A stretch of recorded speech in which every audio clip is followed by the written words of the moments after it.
ఈ రోజు ఒక చరిత్ర, ఒక యుగ పురుషుడు పుట్టిన రోజు.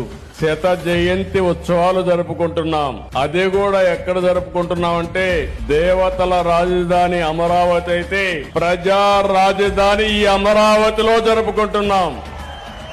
చాలా సంతోషపడుతున్నాను. నాకెప్పుడు ఒకే కోరిక, దేవతల రాజధాని ఏ విధంగా ఉందో మనం ఊహించుకుంటున్నాం. అందులో ఒక నమూనాగా ఈ అమరావతి ప్రజా రాజధానిగా ప్రపంచం మొత్తం గుర్తుపెట్టే విధంగా చేయడమే నా ఆలోచన, నా ధ్యేయం. దానికోసమే పనిచేస్తున్నా. ఈ ప్రాంత రైతుల్ని మనస్ఫూర్తిగా అభినందిస్తున్నా. ఈ రోజు శత జయంతి ఉత్సవాలు ఇక్కడ జరుపుతున్నామంటే ఒక స్ఫూర్తిదాతలైనటువంటి రైతులు ముందుకొచ్చి ప్రపంచంలో ఎక్కడా జరగలేదు.